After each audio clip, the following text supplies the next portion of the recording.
Esse ano a Tectoy relançou o Atari com jogos clássicos e fez muita gente se perguntar: foi o Atari 2600 o melhor console de todos os tempos?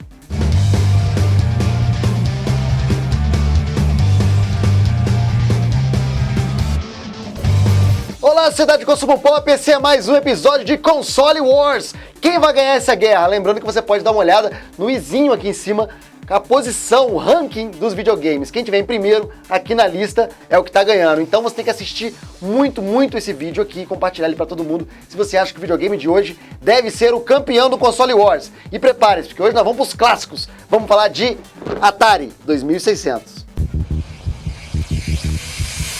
O Atari 2600, também conhecido como Stella, é um dos consoles mais populares de todos os tempos, inclusive no Brasil. Quando o Atari foi lançado, as pessoas precisavam desembolsar cerca de $250 para conseguir essa maravilha da tecnologia. Por coincidência, foi a mesma quantia que Nolan Bushnell e Ted Dabney desembolsaram em 28 de junho de 1972 para fundar a empresa Atari. O console durou alguns anos e teve jogos extremamente viciantes como Pac-Man, Enduro, Breakout, Pitfall e River Raid. Naquela época, caça-níqueis e mesas de pinball eram artigos sofisticados, que estão presentes em grande parte das casas hoje em dia. Al Alcorn foi o engenheiro que deu vida aos produtos da Atari. Ele foi o criador do jogo Pong, considerado o primeiro game comercial. O curioso é que o primeiro protótipo de Pong foi montado em um velho barril de vinho. Em um determinado mês de 1974, um jovem hippie bateu numa garagem que servia de sede para pedir emprego. O jovem rapaz se recusava a deixar a frente do escritório, antes que recebesse pelo menos uma oportunidade de trabalho. Até se pensou em chamar a polícia, mas acabaram convidando o garoto a concorrer à vaga de produtor tecnológico para o console, ganhando $5 por hora. Se o diretor da Atari tivesse chamado a polícia, seria possivelmente um capítulo pouco feliz na história da tecnologia e do entretenimento, pois a empresa era Atari e o rapaz era Steve Jobs. A companhia inaugural dos games também foi berçário de mentes como a de Ronald Wayne e Steve Wozniak. Anos mais tarde, essa dupla se uniria a Steve Jobs para formar a Apple. Em tempos muito remotos,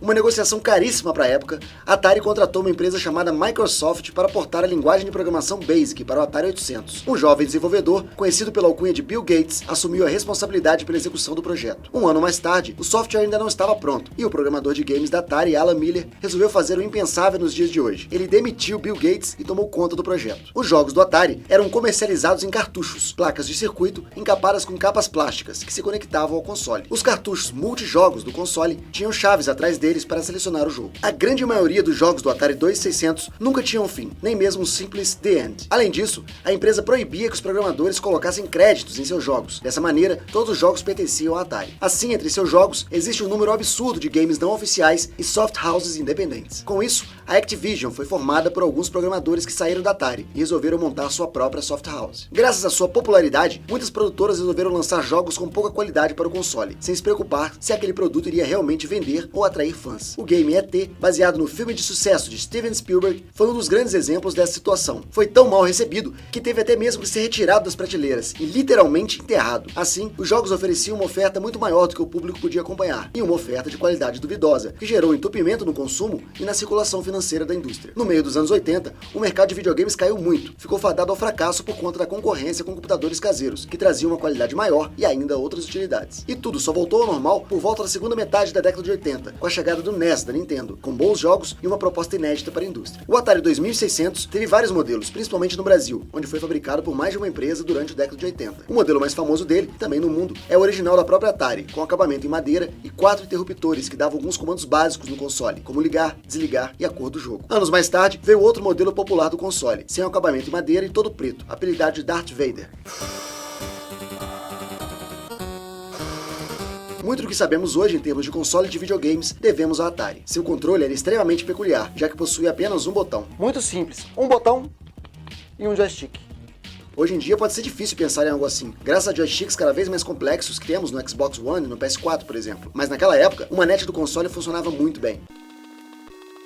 Além do botão, o controle era acompanhado de um direcional analógico, que ia apenas para 4 direções e era bem grande. Em vez de jogarmos com as duas mãos nas extremidades do controle, como fazemos hoje, para jogar o Atari era preciso pegá-lo com uma mão, enquanto a outra ficava por cima para controlar a manete. O departamento de pesquisa da Atari criou no ano de 1982 o primeiro dispositivo que permitia a prática computadorizada de exercícios. O aparato foi desenhado pelo designer Tim McGuinness e foi batizado com o nome de Puffer. A ideia principal do dispositivo era permitir que as pessoas pudessem jogar ao mesmo tempo que praticavam exercícios físicos, contribuindo com uma melhoria melhoria na sua saúde e, consequentemente, em sua qualidade de vida. McGuinness também falava em algo como interligar bicicletas aos videogames, de forma a tornar a bike uma espécie de controle, coisa que só ia virar realidade décadas depois, com o Wii. Algumas das séries de games que conhecemos hoje nasceram no Atari, enquanto outras não foram necessariamente criadas lá, mas fizeram enorme sucesso. Games como Breakout, também conhecido como Arkanoid, Pac-Man, Yars' Revenge, Pitfall, Asteroids, Dig Dug, Star Wars, Track and Field, Donkey Kong e Frogger estão por aí até hoje. Por ser pioneiro na fabricação de videogames em larga escala e celeiro de alguns dos maiores gênios do nosso tempo, o Atari 2600 é um sério candidato ao melhor console de todos os tempos. Esse foi mais um Console Wars, espero que tenham gostado e assistam os outros vídeos de Console Wars aqui,